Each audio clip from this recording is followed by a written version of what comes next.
What's the matter?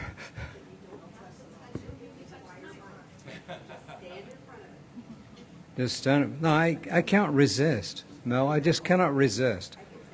For the ones online, Mel is in charge of the mics, apparently, and I committed some kind of mic infringement, which will, really put me at odds with the mic gods. Right? Plus, I've been getting all these instructions, like from my wife, do not hold this in front of your face so people can see you, And having said all that, good morning. Welcome to Creative Life Spiritual Center, whether you're in the room or online. The next thing I want to do is, Jeffrey, would you please reintroduce Didi, because some people are not... And just my pleasure to introduce new acquaintance, Didi Atsumi Sarno, who is playing violin today. And we met through a musical organization known as Dakamara, which performs chamber music and jazz in Houston. And so, thank you, Didi.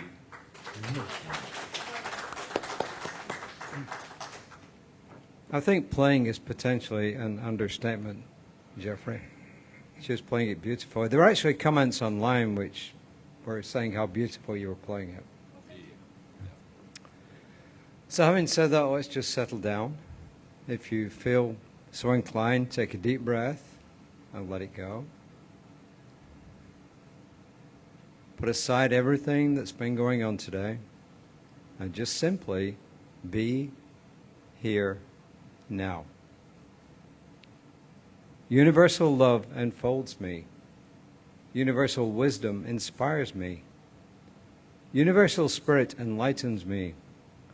Universal power encircles me. I am one and all is well. As we begin the inner healing process, let me invite you to relax in quiet confidence, opening yourself to the miracle-working higher power. Now symbolize the unity of your thinking and feeling nature by touching your chest with your hand. And let my words act as your own for your own inner acceptance and receptivity. I acknowledge that there is a power, intelligence, and wisdom greater than my own. I am in the midst of it, and it is in the midst of me, sensitive and responsive to my every thought, word, action, and feeling. I now make this true for myself by saying aloud, I acknowledge. I acknowledge in the higher power working through my life. I admit that I am personally responsible for solving my own problems while being guided and assisted by something greater than myself. As I surrender the conflicts of my ego to the wisdom of this infinite presence, I simply speak these words, I surrender. Knowing that forgiveness is the key to unconditional love and the feeling of heaven, I now unconditionally forgive anyone and everyone who has ever injured me in any way, real or imagined. And I now forgive myself for all of my mistaken judgments and the resulting actions. From my deepest level of understanding, now I say, I forgive.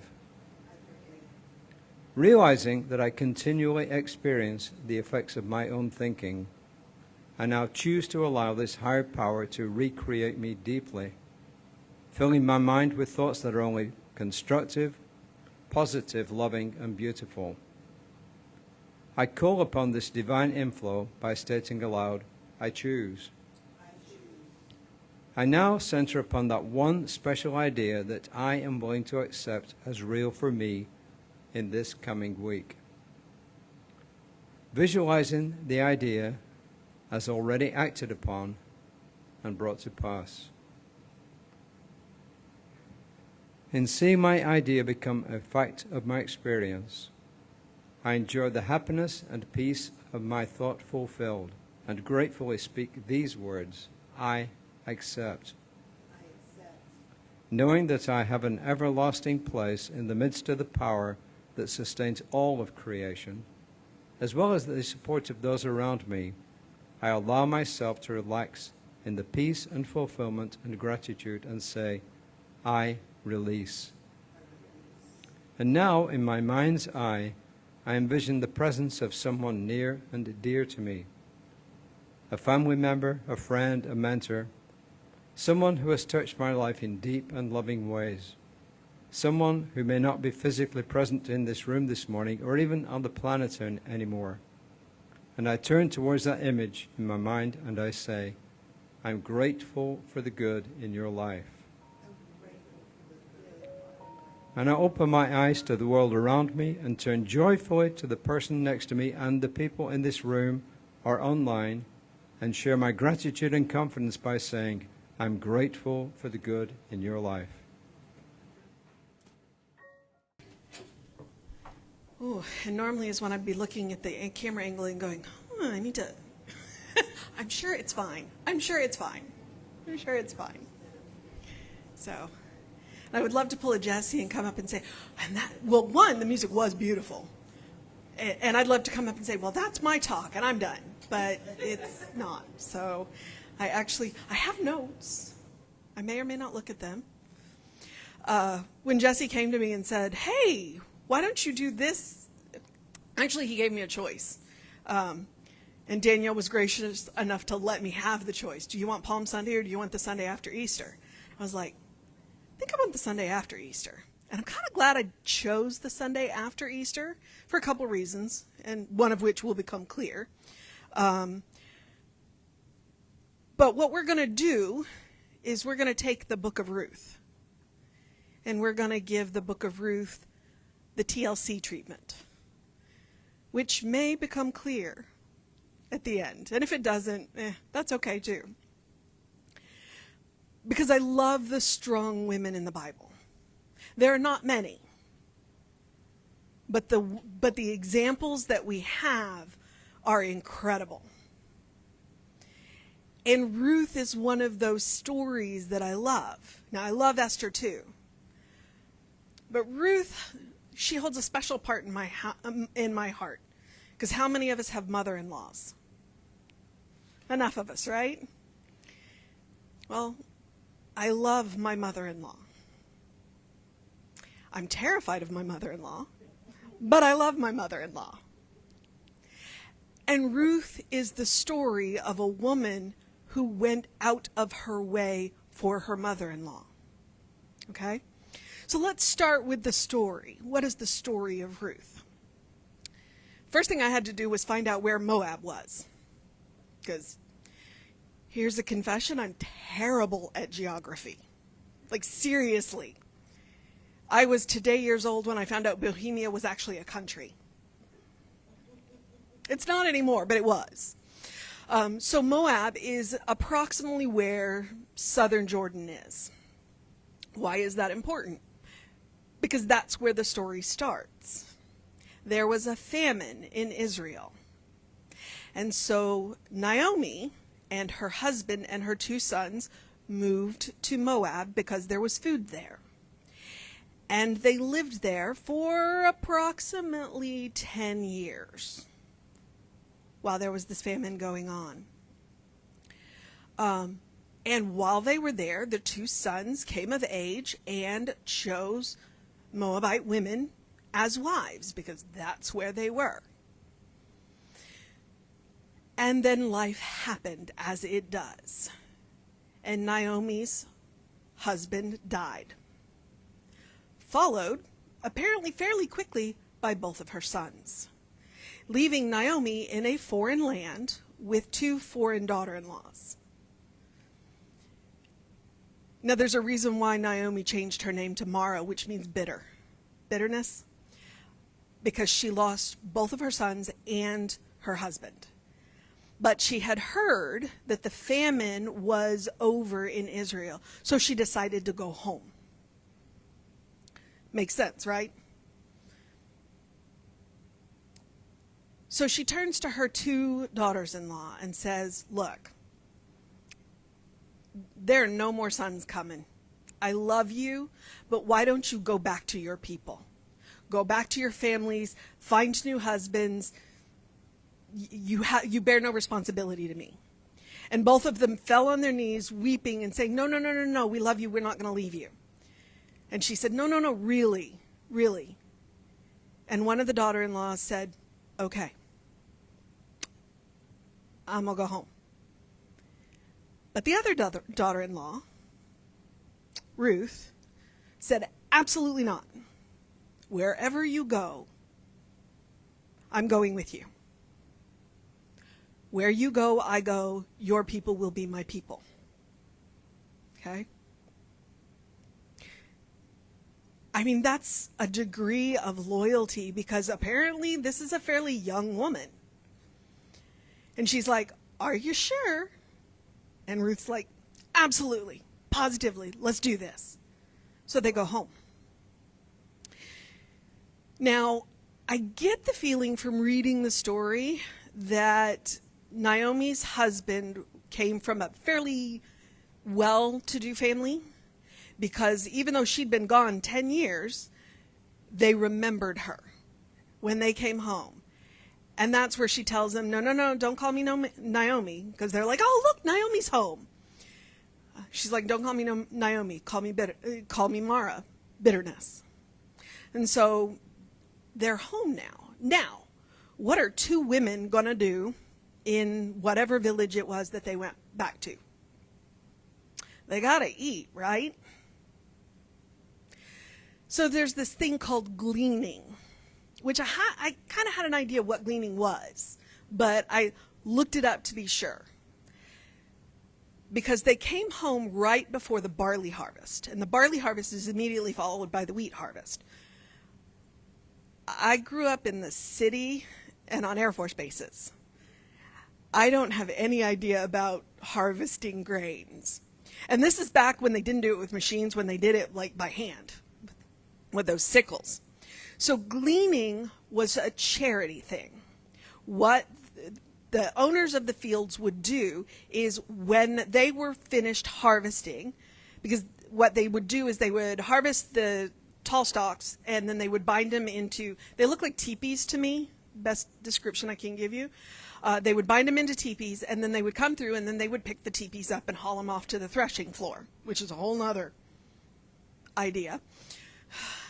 But what they would do is then they would allow the poor, the struggling people, to come into the fields after they had removed the sheaves of the grains and pick up any grains that had fallen, or any grass stalks that had fallen on the ground.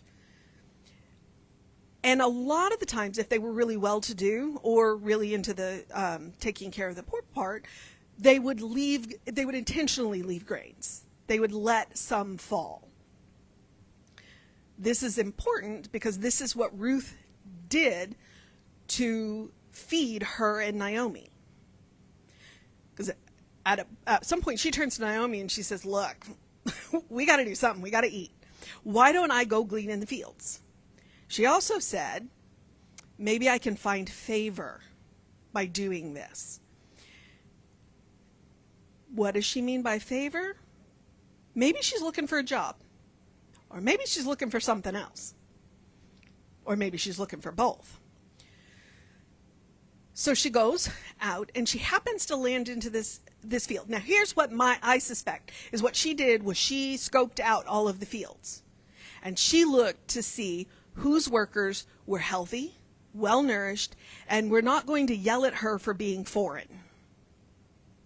Because remind you, she's an immigrant. So she picks this one field, and she gets there at the crack of dawn, and she doesn't take a break. Like, she works really, really, really hard. Somewhere along in the day, the owner of the field comes by, and he talks to his foreman, and he says, who is that woman? And the owner of the field says, well, that's Naomi's daughter-in-law. The word just popped right out of my head. She's from Moabite. The Moabite, sorry. That is Naomi's daughter-in-law, the Moabite. She's been here since the crack of dawn, and she has not stopped working. Okay? Now this is Boaz, which I will remind you is one of the pillars of the temple, but that's another story. So Boaz goes over to her and says, come here. why don't you sit down, have something to eat, drink some water. Tell me your story. And Ruth's like, okay, fine. I'm the daughter-in-law. I'm from Moab. I'm the daughter-in-law of Naomi. I'm here to take care of Naomi. And Boaz says, all right, I can see your loyalty.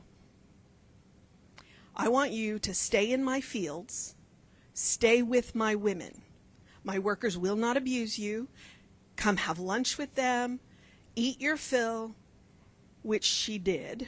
And he actually gave her more than she could possibly eat, so she stashed the rest of it to take home to Naomi. All right? But stay in my fields. So she finishes out the workday, she goes home, and she tells Naomi, hey, by the way, I found this great field to work in. The owner said I could stay, and more importantly, he gave me lunch, and he told me to stay in his fields. And Naomi's like, oh, that's great. Who was he? Ruth says, well, Boaz. And Naomi went, are you kidding me? He's a kinsman. He's family. So you do what he says. You stay in his fields. So the barley harvest and the wheat harvest take a couple of months. So for about 2 months, she worked in his fields. And Boaz actually did go to his foreman and said, leave extra grain for her. And more importantly, let her work in the fields before you take the sheaves out. Now that's a big deal. So he was letting her into the fields before they had removed the harvested grain. And so the 2 months go by, and Naomi is eating and she's eating, and clearly Naomi's feeling better. So Naomi's like, okay, you know what? We need to secure a future for you. I need to take care of you. Now we are talking how many thousands of years ago? Probably back when women were not allowed to own property, right? Okay? But Naomi had a piece of property because her husband had a piece of property, but she probably couldn't own it. So she's like, okay, you know what? Why don't we sell this piece of property? So here's where we get to this interesting concept called redeeming. So Naomi does whatever she has to do to get this piece of property up for sale.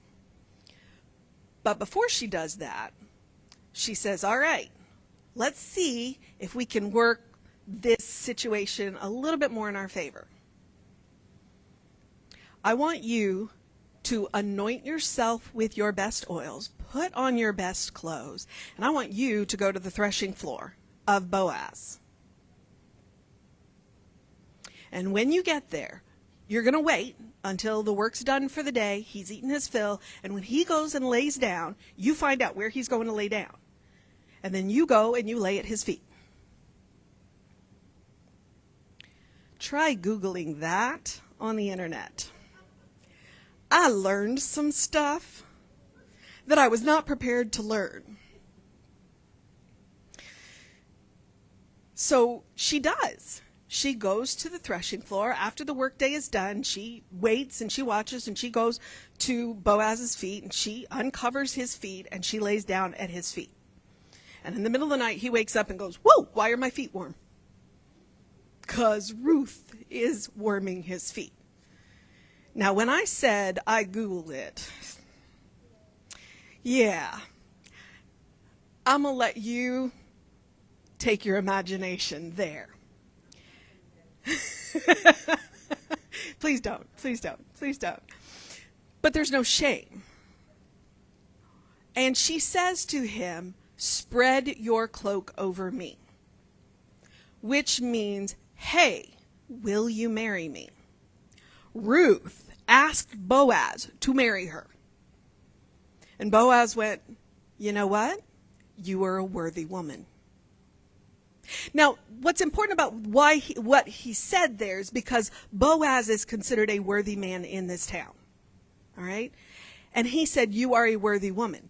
He never said you are a worthy Moabite. He said you are a worthy woman. He put her on the same level as himself and said, basically, yes, I will marry you. But let's get you out of here before anybody sees you. But before you go, take your cloak off and let me fill it full of grain. And he gave her 6 measures of whatever, I think it was barley. And that's a lot, apparently. So, and then he sends her back to Naomi. And Naomi's like, okay, what happened? And Ruth's like, we got this. Now, there's one thing. I did say land redeemer, because I also looked that up. Boaz was a kinsman, but he was not the next kinsman. Okay, there was a kinsman between him and Ruth's husband. Between Naomi and Boaz. So what Boaz had to do was he had to let the kinsman know that the land was up for sale and see if the kinsman wanted it, because he actually had first claim on it. Okay. And Boaz is like, don't worry, because if he decides he wants the land, I will make sure that you are taken care of. So he goes to the city gates where all of this business happens. And there's this whole thing about taking off shoes too, which I was just like, oh, okay. We're taking our sandals off to seal deals. They don't shake hands, they take sandals off. So he gathers 10 elders and he says, so Naomi's selling this land. And I need you to know about it to the gentleman, because you are closer in kin, so you have first right to buy this land. And the kinsman's like, oh, great, that will add to my holdings. And then Boaz says, but you got to take Ruth too.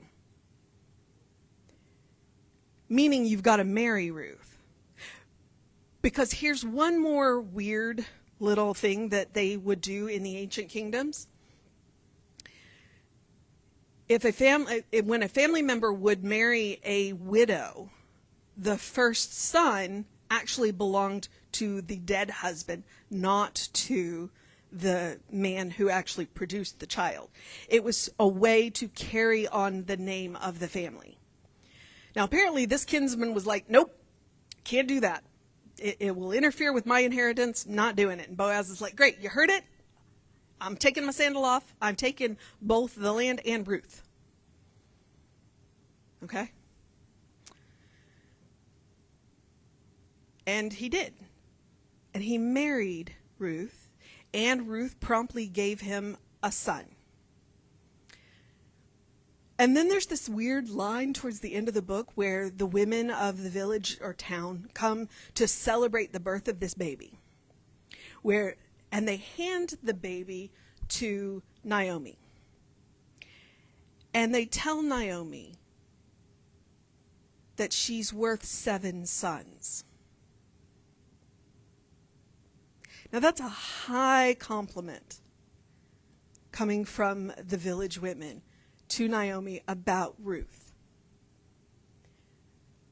But do you know what the son's name was? Obed. Any of us know that name? No, but Obed was the father of David, and you do know that name. So that means that Ruth was the grandmother of King David, which means that Ruth was the great, I don't know how many great, grandmother of Jesus. So now let me come back where I said I'm going to tell you, we're going to TLC this story. Because now I've told you the weird little intricate things. And if you Google Ruth on any of the biblical websites where they talk about this, they say, oh, Ruth's the story of God's universal concern and the universality of salvation. Okay, that's nice. But let's talk about Ruth. I did say the TLC treatment. Ruth trusted her mother-in-law and followed her back to her home. She trusted that she would be accepted.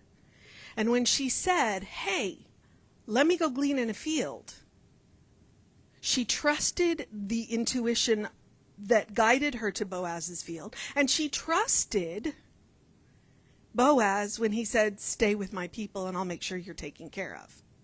Okay? Now, in that T, because none of the rest of the words start with T, let me remind you what Ruth did. She took bold action. She didn't sit around and wait for things to happen. She was like, this is on me. I'm going to go take care of this. She also advocated for herself. She went to Boaz and proposed. It may have been Naomi's idea, but she's the one that had the guts to do it. She also treated and moved her feet. Now, L is love. She loved her mother-in-law enough to give up her family and move to a foreign country where she might not have been treated that well. She also had incredible loyalty. And in that love, there's this amazing idea of family of choice. Because we all have family that we're related to by blood. But it's the family that we surround ourselves with, that we choose, that hold us. And it does include some of those blood family members. But there are a couple of people in this room that I will tell you are my family of choice, who have been there for me when things have gone sideways in my life.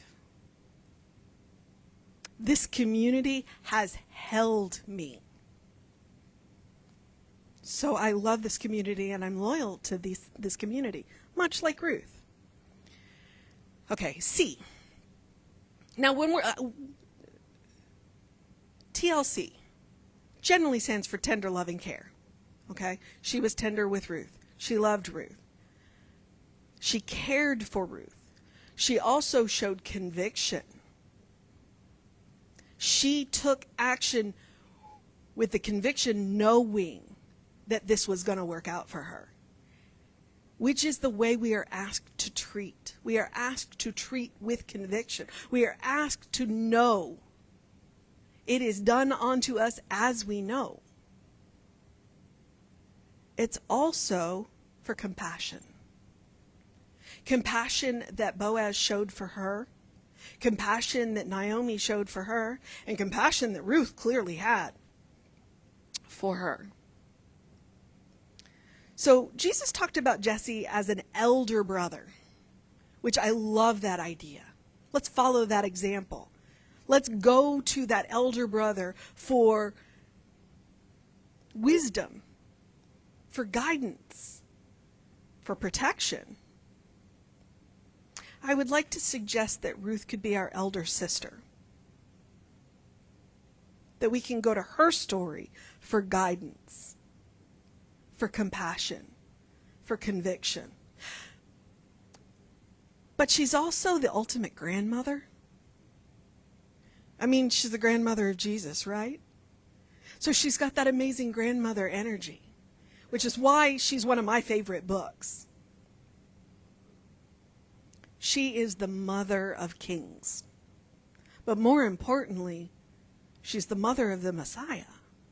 She's the mother of the one who came to teach us love, because she acted in love. She followed the right path, not the easy path. Because occasionally life asks us to do hard things. But the good news is when life asks us to do hard things, they present us with Naomi and Boaz. We just got to look for him. And I want to give props to Boaz because he saw her for who she was, not what she was. He called her a worthy woman, and he treated her as an equal. In both times when he asked his foreman, His foreman emphasized that she was a foreigner. And when he talked to her, she emphasized that she was a foreigner. But never once did he refer to her as a foreigner. I believe it's in the Beatitudes. Love your neighbor as yourself. Well, Boaz did that. All right. I got some wrap-ups here. Let me see. Oh, there's this meme that runs around on the internet that I really love, how different the world would be if we saw souls instead of bodies. That's one of the lessons of Ruth. And I grabbed this quote from The Science of Mind and then didn't write down which essay it came from. It's either Thinking Affirmatively or the one that has prayer in the title. It is no use sitting around and bemoaning our fate. It is time for us to get up and do something about it. Literally the story of Ruth. She got up and did something about it. Well-behaved women rarely make history. Well, good news for us, Ruth was not a well-behaved woman. The stories that we have of the women in the Bible, they didn't let history happen to them. They went out and happened to history.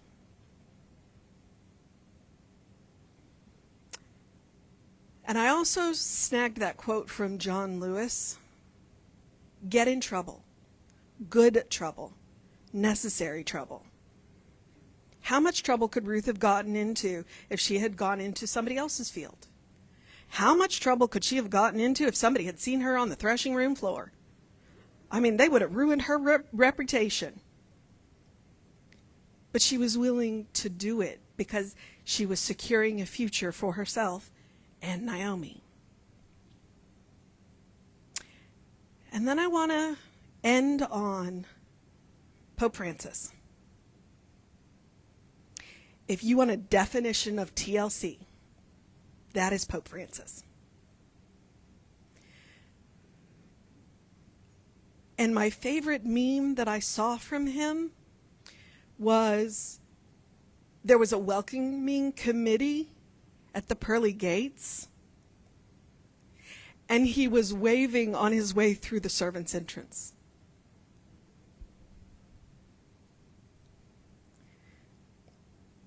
He was known for his humility, his concern for the poor, his commitment to interfaith dialogue, and he focused on social justice, climate change, and advocacy for the marginalized. He may have been Catholic, but he was one of us. Kind of like when your grandmother, your Catholic grandmother, says, I'm not worried about what faiths you go and play with. We tattooed you when we baptized you. He was one of us. Spirit asks us to walk through this life with TLC, with tender loving care, but with trust and loyalty and compassion for each other, and most importantly, for ourselves. This is where love starts. This is where compassion starts. This is where trust starts. Because when it starts here, then we know we're plugged into that infinite well. Go with me now to that well. Draw up that water, that living water, and drink. And know with me that there is one life, one power, one presence, one love. And that each and every one of us is a vessel of that love. We are a channel for how that love moves into this world. And when we throw that gate wide open, amazing things happen.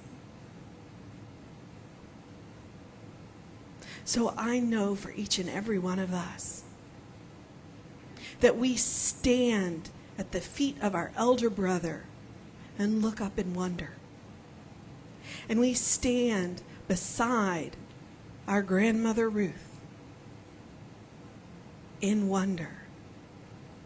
And we let the magic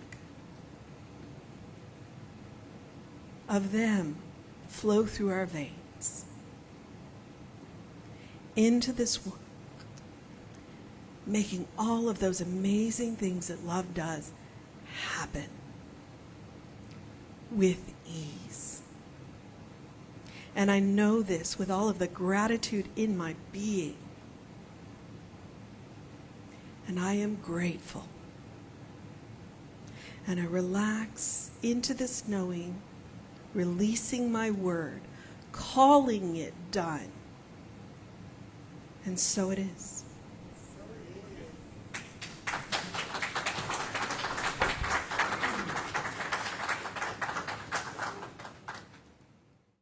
Thank you, Lisa. That talk was amazing. I will never look at Ruth again the same way. The same way again. That's what I need to say. I will definitely look at Ruth again, just never in the same way. So thank you for that as well. Thank you so much for being here yet again. Thank you for your presence. Thank you for your love and your energy. We always appreciate your support, especially, not especially, I shouldn't say especially, because your love, your presence, you being here is especially enough. But financially, we also appreciate anything that you give to us. We work very hard to get this message out into the world, trying to provide that little piece on earth and make this world a better place. So thank you for helping us to fund that with your financial donations. It is gratefully appreciated. And so with that, I ask you now to join me in saying, divine love through me blesses and multiplies all the good I am and have, all the good I give and receive. I am prosperous now, and so it is.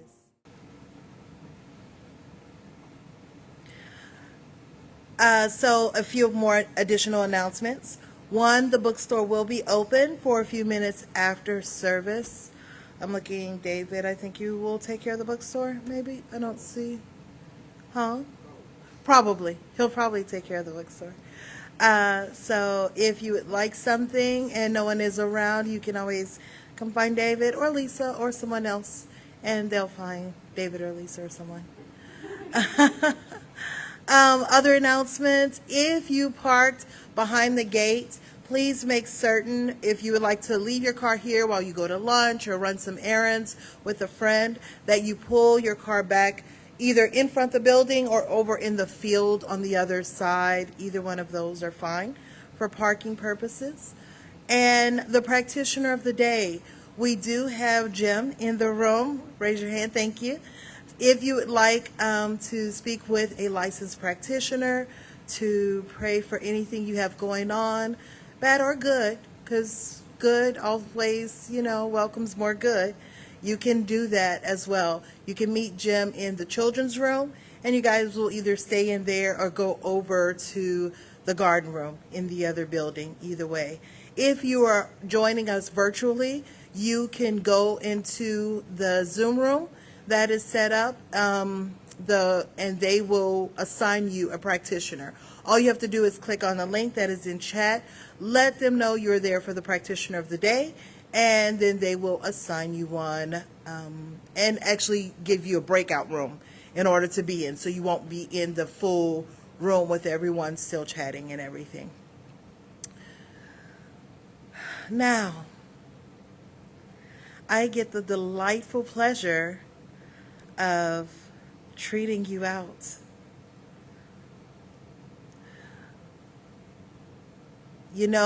One of the things that I loved about the story of Ruth that Lisa shared with us is sometimes it's in that unexpected place that you find the greatest connection. I'm sure at the beginning of Naomi and Ruth's relationship. They never knew how much they would mean to each other, what they would be to one another. And so too we, a lot of times when you first meet someone, when you're first in contact with them, you don't know what that may or may not blossom into. And it's in that thought, in that reality, in that existence, that I invite you to join me in knowing that there's one life, one connected source of everything in each and every one of us. Just as this source connects and unites me with you, so too it connects and unites you with me. It is in that source, it is in that connection, it is in that universal love, that universal light, that universal existence that we find tender, loving care, trust, loyalty, and compassion. And I am knowing that as we go forth into this world, we walk with and live in that TLC. We bring that with us in every word, every action, everything we do, everything we say, and every other sentient being that we come in contact with, knowing that we are the embodiment of God itself. We are the source of that love and that light. We bring forth the peace that we want on this world, in this earth, through our actions and our words. And in knowing this, I find gratitude and strength in the existence of the connection that I have with y'all. I find gratitude in the peace and understanding that I know ripples in, with, and through each and every one of us, in and with y'all. And it is in that gratitude, in and with that love and light, that I release this word back into existence, omnipotence, life itself, knowing that it is done, and so it is. Say it with me now. Something wonderful is happening through me. Something wonderful is happening through me. I feel it in my body. I feel it in my body. I feel it in my mind. I feel it in my mind. I feel it in everything I am. I feel it in everything I am. I choose it. I choose it. I trust it. I trust it. I use it. I use it.